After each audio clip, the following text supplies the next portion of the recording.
Welcome back, everyone, to another week of Ramban ala Parsha, another difficult week for Am Yisrael, and for our yeshiva, for everybody who loves Am Yisrael, Chayalim, and we'll continue to learn for their zchus. Okay, there are Rambans and there are Rambans, meaning there are Rambans that illuminate a pasuk, that have brilliant ideas, that uses common sense, that make you understand things better. Then there are what I would refer to as meta Rambans, which is a Ramban that basically colors a whole bunch of parshios, both the chronology and sort of the Ramban's insight into what's going on. And everything relates back to that one specific Ramban. And we come across such a Ramban at the beginning of Parshas Teruma. Actually, it's before Parshas Teruma. It's not really on a pasuk. It's just the Ramban's take. And by way of introduction, I think two significant points come out of this. We'll see it as we do it inside. But the first is the order of the parshiot. Right? The Ramban's going to lay out for us. We had Parshas Yisro, Aseres HaDibros. Then there was the last bit of Parshas Yisro, about Avodah Zarah and the Mizbeach. And then Mishpatim. We talked about this a bit last week. Then Parshas Mishpatim. Then the end of Mishpatim is the covenant, the Brit HaAganot, the Brit Na'aseh V'Nishma that happened at Har Sinai.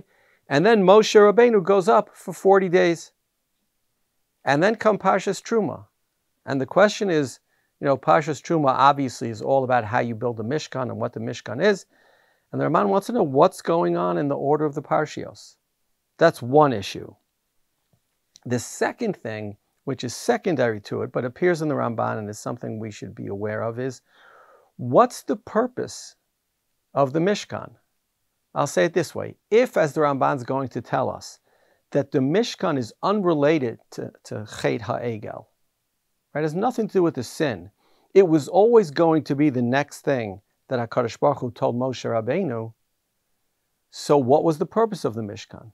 Right? For Rashi, who we'll see as we do the next parashot, Rashi is, Ein Mukdamu Muchar BaTorah, and that the parsha of Teruma comes well before the sin of Kitisa, etc., etc. Okay, so the Rashi thinks that the purpose of the Mishkan is as kapara for the Chet HaEgel. And there are any number of individual Rashis that talk about this gold keneged this, and this, tavro paro, tinakeh acharei. Okay, all kinds of Rashis like that. But for the Ramban, none of that is true. Okay, so let's put those two things aside. A third point, which we won't address, but which you should be aware of, is it possible that for some Rishonim, for the Ramban, the Mishkan is lechatchila, and for Rashi, if it's only coming to be mechaper on Chet HaEgel, had there never been a Chet HaEgel, there never would have been a Mishkan, there never would have been a Beis HaMikdash? Hard to understand. I think in theory, the most you could say is there wouldn't have been a Mishkan. There always would have been a Beis HaMikdash, but let's leave that and let's start with this most fascinating Ramban. Says the Ramban, Ka'asher diber Hashem im Yisrael panim befanim, aseret hadibrot, right? God gave us the aseret hadibros in Yisro, v'tziva otam alidei Moshe kitzat mitzvot, shehem kemo avot lemitzvoteha shel Torah, ka'asher nihigu rabotenu, im hagerim shebaim lehityahed. Then God gave us a sampling of the Torah, namely Parshas Mishpatim. The Ramban says, as the minhag used to be, less so now, the minhag used to be, they would teach Gerim a sampling of the Torah. Now I think, the standards have risen. V'Yisrael kiblu alehem lasod kol mashi yitzavem al yado shel Moshe. Right? End of Mishpatim. Na'aseh v'nishma v'charati mahem brit al kol zeh. Me'ata, what comes next, says the Ramban? Me'ata hinehem lo la'am v'hu lahem le'lokim. That's their relationship. We've now accepted HaKadosh Baruch Hu as our Melech. He's accepted us as his Am. Kasher itnai mahem mitchila, as we agreed originally. Va'ata im shama tishmu b'kolu shmatem et briti v'item li segula. Va'amar va'atem tiyu li mamlechet kani v'goy kadosh. So now we are the chosen people. V'hinehem kidoshim.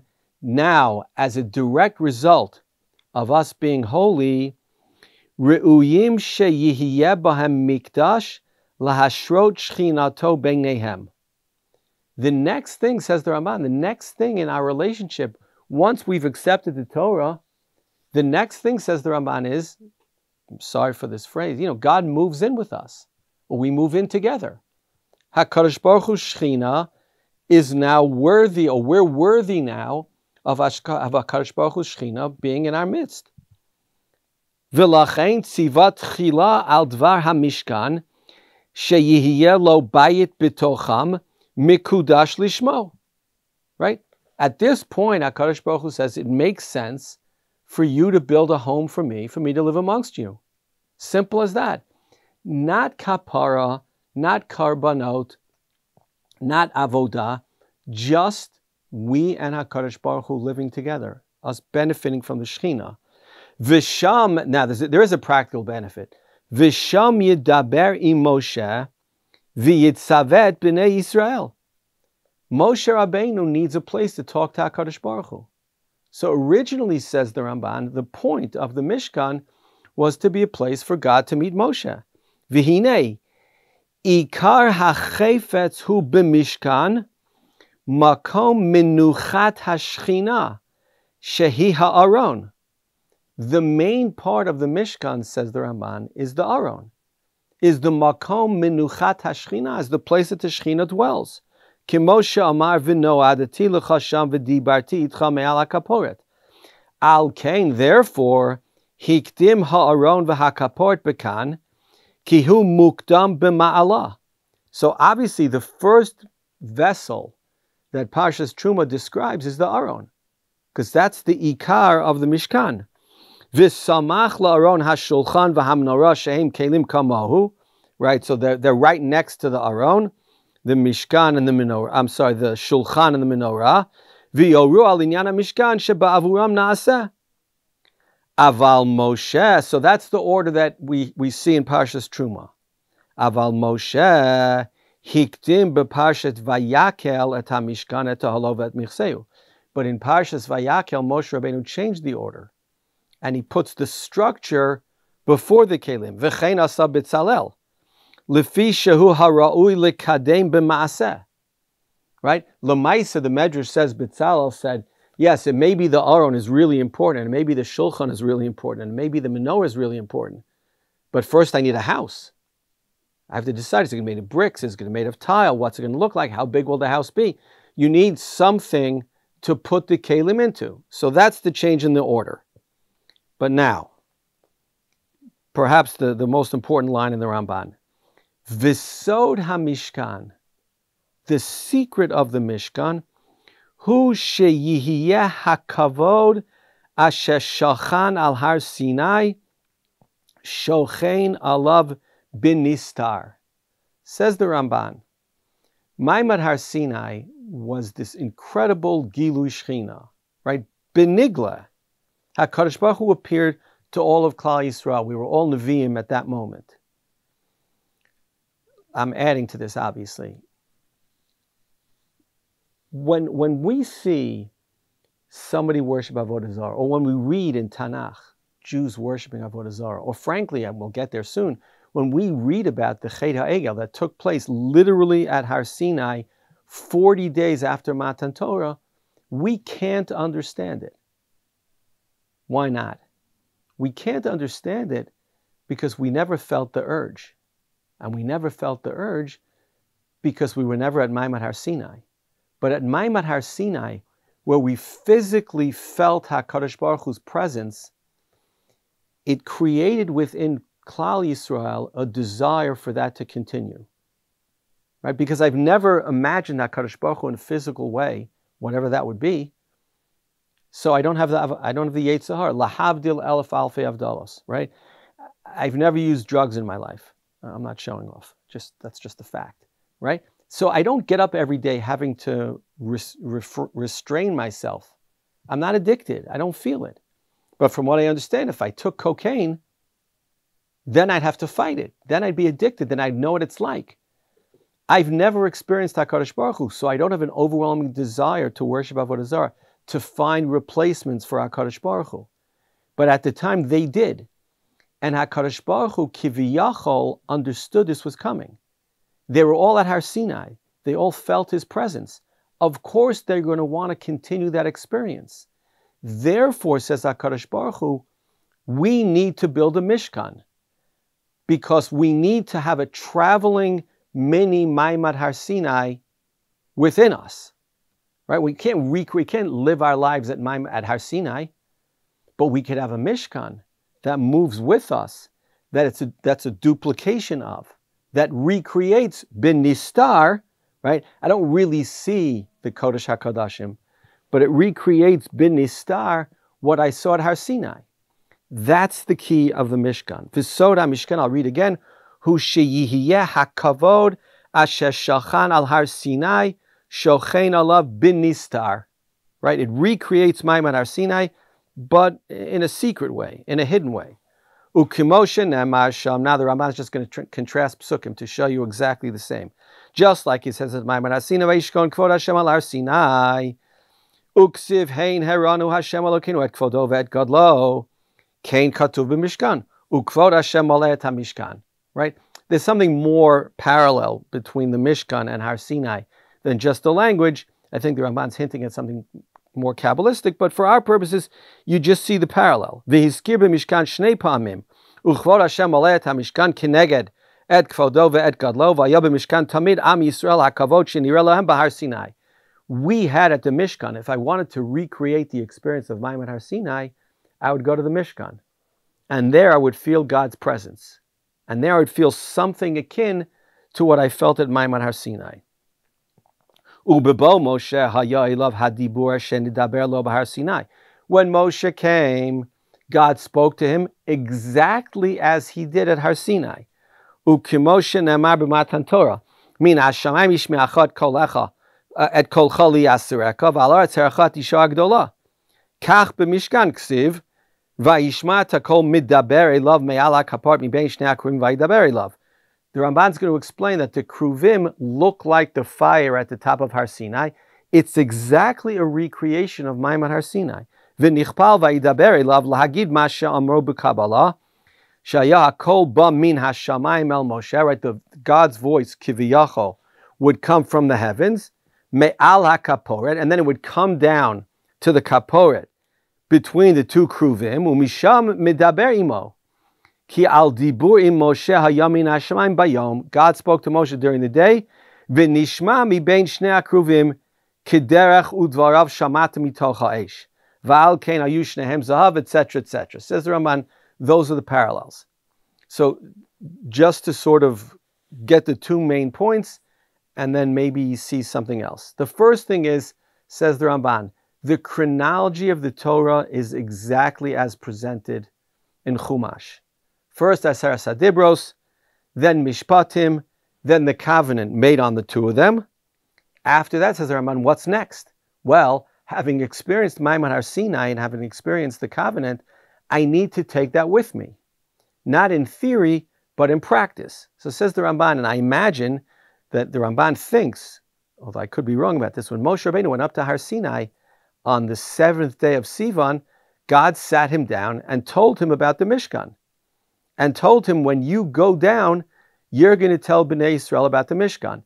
That's Parshas Teruma and Tetzaveh. What happened, as we all know, is that while Moshe was up, on the mountain, Bnei Yisrael sinned. On the 39th day, on the 40th day, they sinned with Chet HaEgel. And when Moshe came down on Shivasar B'Tammuz, he smashed the Aseres HaDibros, and history changed. He did not tell us about the Mishkan, which is what God had wanted originally. There was no reason to, because he had to deal with Chet HaEgel. So it's true. He had to be 3 times on Har Sinai, or on the footsteps of Har Sinai, 40, 40, 40. And he only got around to telling us about the Mishkan, like Rashi says, after Yom Kippur. Right? The first 40 days were from the 7th day of Sivan to Shivasar B'Tammuz. Then you had from the 18th of Tammuz, give or take, until Rosh Chodesh Elul. That's the second time. That's Moshe begging HaKadosh Baruch Hu for forgiveness. Then it's the third time, getting that new Aseres HaDibros, getting a new covenant from HaKadosh Baruch Hu. That's from Rosh Chodesh Elul till Yom Kippur. Right? L'chol Hadeis, he comes down on Yom Kippur. That's a day of great joy for Klal Yisrael. Maybe that's why Yom Kippur was chosen as the day of Slicha and Kapara and Mechila. And after that begins the process of building the Mishkan. But the chronology, says the Ramban, it's exactly as it's presented in the Torah. There's no reason for us to change the order. I'm sure Rashi has a reason, and we can discuss that at some other point. But the Ramban, Yesh Mukdam Muchar B'Torah, makes it absolutely clear that the order is the order. Now, why did we need the Mishkan? So the Ramban says it's a prophylactic. Like, God was concerned after Maimad Har Sinai what the response might be, right? Maimad Har Sinai created the greatest thing ever for us, but it also implanted within us a desire for Avodah Zarah, at least the way I see it. The Mishkan was supposed to fix that. It didn't. Okay, the Mishkan wasn't given to us quickly enough, and therefore we had the sin of Chet HaEgel, and we'll talk about that when we get to Kitisa. But for now, that was what it was intended, and it simply didn't work. Okay, but what was the Mishkan supposed to be? It was supposed to be Maimad Har Sinai bin Nistar. The same Gilui Shechina. It's funny to talk about a Gilui Shechina bin Nistar, but that's really what it is, right? You go to the Mishkan and you feel close to HaKadosh Baruch Hu. As a separate point, it doesn't really fit in anywhere, but it's important for understanding Rambans all over the place, that the Ramban thinks that the purpose of Maimad Har Sinai is the purpose of the Mishkan is Hashras HaShechina, right? The Rambam thinks that it's a Beit Avodah. That's where I go for the Shalosh Regalim. That's where I go to bring Karbanos. That's where I go to light the menorah. That's where I go to light the Eshat Tamid. That's where says the Ramban, no. It's Gilush, it's Hashras HaShechina. That's where I go to feel close to HaKadosh Baruch Hu. Right? I've always imagined, if I lived in the time of the Beis HaMikdash, so I'd have to go bring a chatas all the time. And you go all the time and you see, your personal Kohen, and you're embarrassed to see him. He asks what you did wrong, and you have to bring a korban. But sometimes you go and he says, "Hey, what'd you do wrong?" And you say, "Nothing." And he says, "Why are you here?" Hashras HaShechina. I want to feel close to HaKadosh Baruch Hu. I feel a need in my life for HaKadosh Baruch Hu's presence. So I came to the Beis HaMikdash. I want to talk to God. For the Ramban, that's the essence of the Mishkan. That's the essence of the Beit HaMikdash. That's why the Aron is the key element of the Beit HaMikdash and the Mishkan. That's why it comes first. That's why it's so important. Because the Aron represents the Hashras HaShechina. The Aron represents, this is where God lives, and therefore this is where I come to pray. Okay, all that a little long for the first Ramban on the Parsha, for what I think was as a meta Ramban that sort of informs everything else. Now, let's look at two quick Rambans. Says the Ramban in Pasuk Yud, says the Torah in, no, it's not Pasuk Yutes. Says the Torah, V'chein ta'asu lidorot, right? The Pasuk is as follows. This is how you make the kelim. Kechol asher ani mareh otcha eit tavnit hamishkan ve'eit tavnit kol kelav v'chein ta'asu. And a very strange Rashi. V'chein ta'asu, says Rashi, lidorot. This is what you do for generations. Im yovad echad min hakelim o kisheta'asu kli beit olamim. Let's say you lost the menorah. Let's say you lost the shulchan. Let's say you lost one of the kelim. Kigon shulchanot u'menorot v'kiarot. Or you're building the Beit HaMikdash and you need more kelim. She'asa Shlomo. So he says, kitavnit elu ta'asu otam. So God is telling us how to make the kelim so that we'll know. This is how the Aron is an amma and a half by 2.5 by an amma and a half. We'll know exactly what the dimensions of each of the kelim are so that we can recreate them if they break or if we lose them. V'im lo yihiyeh hamikra mechubar lemala himenu. If it wasn't supposed to amplify what came before it, lo hayalo lichtov v'chein ta'asu. So the pasuk wouldn't have said v'chein ta'asu with a vav, ela kein ta'asu. V'yam midaber al asiyat oel moed v'kelav lashon Rashi. Right? You have a question. When the Torah says v'chein ta'asu, you want to look forward. V'chein ta'asu means this is what you should do, colon, the next psukim, Or says Ramban, no, v'chein ta'asu relates backwards. This is what it means when the Torah says, these are the kelim you have to make, and this is the way you make them. V'chein ta'asu, and so you should do. Okay, and now it's an interesting Ramban, I think mostly linguistically because of the way he says it. V'lo yadati, says Ramban, I don't know, she'yeh ze emet. I don't know if Rashi's right. Sheyitchayev Shlomo la'asot klei beit olamim kitavnit elu. He's saying it in a nice way. I think it's obvious. Shlomo HaMelech didn't follow this model for making the kelim. Yes, he had an aron. Yes, the aron doesn't count. Yes, he had a shulchan. Yes, he had a menorah. Yes, he had a mizbeach hatamid, a mizbeach hanechoshes, mizbeach hapnimi. But they weren't the same size. Umizbeach hanechoshet asa Shlomo 20 ama orech ve'esrim rochav. Shlomo HaMelech made an enormous mizbeach outside, not the small mizbeach that the Torah describes in Parshas Teruma. So I'm curious why the Ramban says, v'lo yadati, I don't know. The psukim are clear. Shlomo HaMelech did not make kelim the same size as are described in Parshas Teruma. Okay?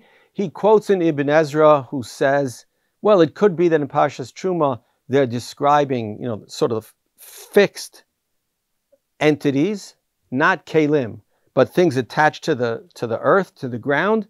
Those are their measurements. It's hard to know. The Gur Aryeh has an answer for Rashi. Mizrahi has an answer for Rashi. This isn't a shir in Rashi. I think it's much more interesting to note that the Ramban realizes that the limud that Rashi brings is simply not factual, or doesn't seem to be factual. Okay, that's the question for Rashi. And the Ramban says it, I think, in a fascinating way. V'lo yadati sheyeh ze emet. The Ramban knows how to disagree. Is it his overwhelming respect for Rashi? Had it been the Ibn Ezra, he would have trashed him. It's hard to know. Okay, last Ramban. The next pasuk in the parsha. The Torah says, "Va'asu Aaron atzei shitim amatay v'chetzi arkov v'ama v'chetzi rachbo v'ama v'chetzi komato." Okay, the Ramban notices what by now I think most of us know. Va'asu Aaron is lashon rabim; it's plural, but that's not what it says with respect to anything else. First of all, the Torah continues, "Vitzi pito to zahav lashon yachid, va'asita lav zer zahav sadiv lashon yachid." Right? Va'asita badei atzei shitim, v'natata al Aaron et ha'idut asher etein alecha, va'asita shulchan, va'asita menorah, va'asita mizbeach. They're all lashon yachid, except for the Aaron. Now, it could be that this relates back to the Ramban's earlier description of the Aaron as the most important thing in the Mishkan. But let's see what it says. Says the Ramban, Yachzor el b'nei Yisrael hanizkarim lamala. When it says v'asu Aaron, right, it's referring to Klal Yisrael. It's referring to the Rabbim, right? It's referring to Daber el b'nei Yisrael v'ikhu li teruma me'et kalish asher yidvenu libo tichu terumati. It's talking about Klal Yisrael. V'acharei kain, then vitzi pito to singular v'yatzak tolo v'chulan b'lashon yachid ki Moshe kineged kol Yisrael. So the first reference is to all of Klal Yisrael. Then the Torah returns back to its regular way of describing singular Moshe Rabbeinu as the representative of Klal Yisrael. So why the change? V'yitachen, says the Ramban, it's possible. Sheyirmos sheyihiyu kol Yisrael mishtatfim ba'asiyat ha'aron ba'avur shehu kadosh mishkinei elyon. It could be that the hint in the psukim is that all of Klal Yisrael have to feel like they were part of building the Aron. We don't have to feel like we were part of building the Shulchan or the Menorah or the Mizbeach. But we have to feel that we're part of building the Aron because the Aron is the key part of the Mishkan. V'sheyizku kulan leTorah. And more than that, the Aron is representative of Torah. Right? There's all kinds of ideas behind what vessel represents different things. But L'chol Hadeos, the Aron represents Talmud Torah. And Talmud Torah we're all an owner of. we don't want the Torah to belong just to Moshe Rabbeinu. We want the Torah to belong to all of us. And we want to claim an ownership interest in it. So says the Torah, Ve'asu Aron, plural. V'chein amru b'medrash rabbah, mipnei ma b'chol ha'kelim katuva asita. This is exactly the Ramban, right? The Medrash Rabbah says, why do all kelim, why are all they described in a singular ve'asita uvaron ktiv va'asu aron? Amar Rabbi Yehuda bar Shalom, Amar HaKadosh Baruch Hu, Yavo'u hakol v'yit azku ba'aron sheyizku l'Torah. No, let everybody come and claim a chelek of the aron, and through that, claim a chelek of the Torah. V'ha'esek sheyit nadev kol echad kli zahav echad la'aron. Now the Medrash, now the Ramban adds 3 possible ways you could understand this. One is, actually, everybody helps by donating something above the machzis hashekel that could be used for the aron. Okay, it's possible. O ya'azor levitzalel ezer ma'at, or, the way I imagine it, it's hard to do with hundreds of thousands of people, but I give you the hammer, you pass the hammer to him, to him, to him. Everybody does a tiny, tiny bit in helping B'Tzalel to build the aron. It's clear B'Tzalel did it, not us. And the last one, which is the most important one, O sheyichavnu ladavar. Says the Ramban, you're talking about 1, the makom hashras hashchina at the aron. 2, you're talking about the representative of Torah. O sheyichavnu ladavar. That when B'Tzalel was building the aron, we were saying, hineni mucharim zumans. We were thinking, right? We had kavana. I want the aron part of the aron to belong to me. I want part of the aron to belong to my children. I want part of the aron. I want a chelek in the Torah, and I want a chelek in the representative of the Torah. And if the representative of the Torah right now is the aron, that's one I want a chelek in. Okay, so whether it's actual or it's theoretical, the fact of the matter is, says the Ramban, that the aron represents both HaKadosh Baruch Hu and Torah, and therefore the pasuk says ve'asu, because all of us, either actually, practically, or theoretically, had a chelek in the building of the aron. Okay, so we did only 3 Rambans today, but they were significant and fascinating. The first one being the most important one, laying out the chronology of the Torah, laying out the Ramban's view about the Mishkan being a recreation of Maimad Har Sinai bin Nistar. Therefore, it was given to us before Chet HaEgel. It had nothing to do with Chet HaEgel originally. In practice, of course it did, but originally it didn't. The order of the parshios and the role of the Mishkan, being a recreation of Maimad Har Sinai. Okay? Then we saw 2 small Rambans. The first one, V'chein ta'asu lidorot, Rashi saying that the Torah describes all the kelim, so we'll know how to build it in the future. The Ramban pointing out that factually it doesn't seem that way. The kelim that Shlomo built were not of the same size as the kelim that Moshe Rabbeinu built. And finally, the recognition that V'asu aron, plural, represents the importance of the aron and the importance of our chelek in the aron. Shabbat Shalom, have a great week, and see you next week.